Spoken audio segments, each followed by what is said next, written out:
এই ফেসিবাদী শক্তি কিভাবে এখনো মুক্ত বাতাসে ঘুরে বেড়ায় এবং কিভাবে বাংলাদেশের রাজনীতি করার চিন্তা করে আমার মাথায় আসে না। যা দেখলাম এটা চোখে দেখার মতো না।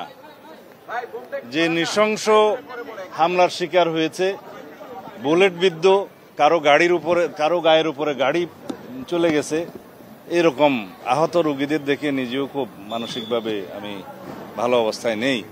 আমরা গতকালকে শুনেছি যে উপদেষ্টা মহোদয় এসেছিলেন, স্বাস্থ্য উপদেষ্টা, সবার সাথে দেখা করতে পারেননি তিনি, এবং ব্রিটিশ রাষ্ট্রদূত এসেছিলেন, তিনিও সবার সাথে দেখা করতে পারেননি, যার জন্য রোগীদের মধ্যে একটু অসন্তোষের সৃষ্টি হয়েছে।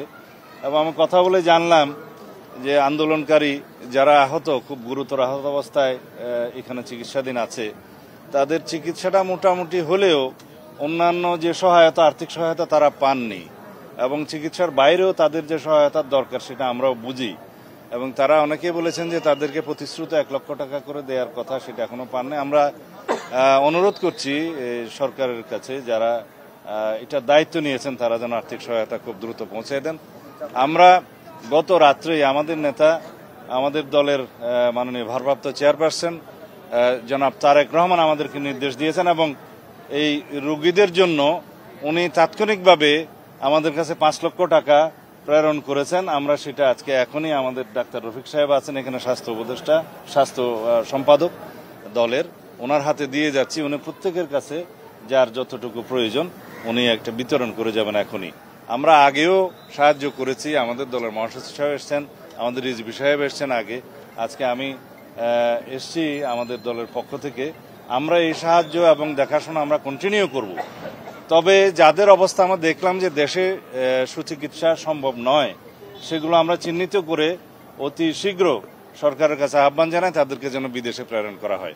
বিশেষ করে যারা চোখের আঘাত নিয়ে আছে, যারা এখানে দৃষ্টিশক্তি হারিয়ে ফেলেছেন এবং এমন কিছু ইনজুরি আছে শরীরে যে এখানে সুস্থ চিকিৎসা বাংলাদেশে হয়তো এত উন্নত চিকিৎসা সম্ভব নয়, তাদের প্রত্যেককে বিদেশে প্রেরণ করার জন্য আমরা আহ্বান জানাচ্ছি।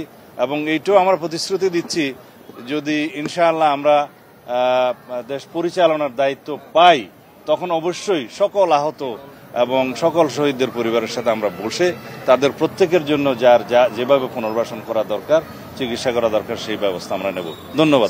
এই যে যারা এই কর্মকাণ্ডের জন্য আজকে এই অবস্থায় আছে, সেই আসামিগুলো এখনো ভারতে আমরা দেখতে পার্শ্ববর্তী দেশে ঘুরে বেড়াচ্ছে, কোন বদলতে তারা ঘুরে বেড়ায় এবং তারা মানবতা বিরোধী অপরাধের জন্য আসামিও। গণহত্যাকারী ফেসিবাদী আওয়ামী শাসক গোষ্ঠী শেখ হাসিনা এবং তার দোসররা, তারা এখনো, আমি মনে করি এই আজকে যদি এই হাসপাতালে যারাই দেখতে এসছেন, তারা এই দৃশ্য দেখার পরে এই ফেসিবাদী শক্তি কিভাবে এখনো মুক্ত বাতাসে ঘুরে বেড়ায় এবং কিভাবে বাংলাদেশের রাজনীতি করার চিন্তা করে আমার মাথায় আসে না।